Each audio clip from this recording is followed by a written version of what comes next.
Welcome to the magical world of Letters of Misunderstood Magic, Volume 1. This is Episode 3, Magical Gardening Wisdom.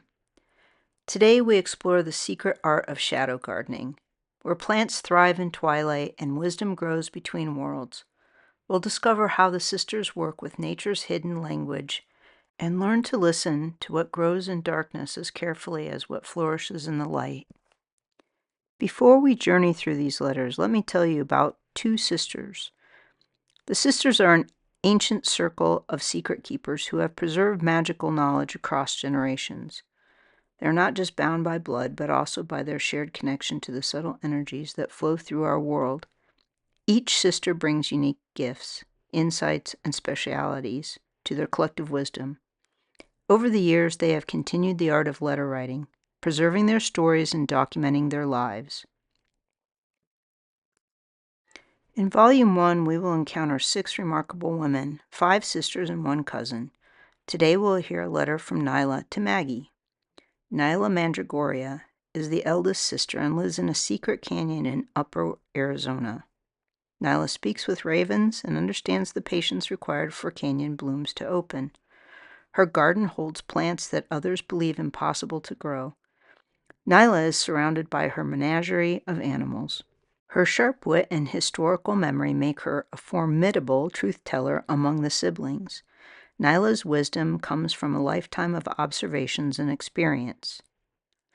Margaret Maggie Shaw, the third eldest mountain dweller who reads the subtle language of fungi and ferns, the mountain magician or witch, if you will, of a pine forest who prefers the company of felines, husband, and, on occasion, an elk. That is, when not being attacked by said elk. Her enhanced senses and deep connection to nature make her an invaluable bridge between the human and natural realms. Maggie's dabbling practice has produced a variety of food recipes, both enchanted and mundane. Through their letters, we glimpse a hidden world where intention, knowledge, and love create tangible magic. Today's letter reveals the delicate balance of living in two worlds, the seen and unseen. As Nyla observes temporals scrambling up mountains with cameras, she notices what they cannot, the actual energies at work. Let us enter her realm where ravens deliver messages and crystals call for attention. A note: temporals are, to the sisters, considered those who do not possess or understand the unseen and magic at large or mundane. And so begins our journey through these letters between sisters. Each one contains not just recipes, but windows into lives touched and enchanted by the unseen realms.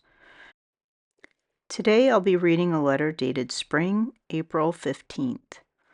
Dear Margaret, the eclipse was a non-event, obviously. We knew it would be, but the temporals made a big fuss, which I find utterly exhausting. They scrambled up the mountain with their cameras and overstuffed backpacks like ants to sugar, completely oblivious to the actual energies at work. Ivy sent me a little spell for another version of Love Potion, which I enjoyed. She is striving to find her way, finally. If it wasn't for Herbert, where would she be? Thank the goddess she's found her way, even if it's living in an oddly dense reality. She is absolutely committed to craft markets, making and selling bread, living in the deepest forest with hardly any connections. This is incomprehensible to me. Her tolerance for temporals defies all natural laws. Fungi have natural tolerance levels. Yet there's Ivy cheerfully exchanging pleasantries while they fumble through her creations with their oblivious hands. Nature has tolerance ratios for a reason, and she's exceeding them all. I went to town the other day, and the ravens landed on the grocery parking lot lights, squawking and hawking their wares at me. I chatted with them, but they were not in the mood. They only wanted to tell me of their adventures. I had little time and needed to get back before I ran into anyone else, especially the Countess. I heard she'd flown in a week ago. I sense her presence like a storm front approaching. That distinctive scent of entitlement. If you know she is galvanizing, let me know so I can avoid a collision. Oh, do ask me how I heard this gossip. Never mind, I'll tell you. It was at the psychic shop just across from the marketplace. You know the one, I forget the name. that makes outrageous claims for tourists. I was there answering a call from a crystal when I heard someone say, "Did you see that woman dressed all in purple?" Someone mentioned the woman in question wore a huge purple hat, so I knew exactly who they were talking about and wanted to hear nothing of that woman we call Mother. The universe has a cruel sense of humor. The one day I venture out, and there it is, rumors of her return.